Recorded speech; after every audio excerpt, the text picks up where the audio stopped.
ಈಗ ನೀನೊಂದು ವಿಷಯ ಹೇಳ್ಬೇಕು ನನಗೆ. ನೀನು ಇವಾಗ ಡ್ಯಾನ್ಸ್ ಕ್ಲಾಸಿಗೆ ಸೇರ್ಕೊತೀಯಾ ಇಲ್ಲ ಕರಾಟೆ ಕ್ಲಾಸಿಗೆ ಸೇರ್ಕೊತೀಯಾ? ನಾನು ಬಂದ್ಬಿಟ್ಟು ಕರಾಟೆ ಕ್ಲಾಸ್ ಸೇರ್ಕೊಳ್ತೀನಿ. ಯಾಕಪ್ಪ? ಬಿಕಾಸ್ ಎಲ್ಲ ಪ್ರಾಣನ ಕಾಪಾಡಬೇಕಲ್ವಾ. ಪ್ರಾಣನ ಕಾಪಾಡಬೇಕಾ? ಸಿಟಿಯಲ್ಲಿರೋರನ್ನ.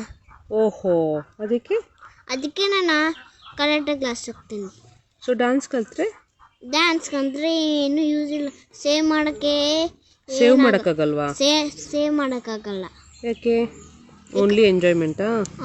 ಓನ್ಲಿ ಎಂಜಾಯ್ಮೆಂಟ್ ಮಾಡೋಕ್ಕಾಗ್ತದೆ. ಸೊ ಅದಕ್ಕೆ ನಾನು ನಿಂಜ ಕಲ್ತ್ಕೊಂತೀನಿ. ನಿಂಜನಾ? ಓಹೋ, ಯಾರಪ್ಪ ನಿಂಗೆ ಹೇಳಿದದು? ಯಾರು ಹೇಳ್ಕೊಟ್ಟಿಲ್ಲ, ಮತ್ತೆ ನಾನೇ ಕಲ್ತ್ಕೊಂಡಿದ್ದೀನಿ. ಸೊ ಇವಾಗ ನಿಂಗೆ ಡ್ಯಾನ್ಸ್ ಬೇಡ, ಓನ್ಲಿ ನಿಂಜಾ ಕರಾಟೆ ಕ್ಲಾಸ್ ಕಲ್ತ್ಕೊಂತೀಯಾ? ಮತ್ತೆ ಇಡೀ ಎಲ್ಲರದು ಪ್ರಾಣ ಸೇವ್ ಮಾಡ್ತೀಯಾ? ಎಲ್ಲರದು ಯಾರ ಥರ?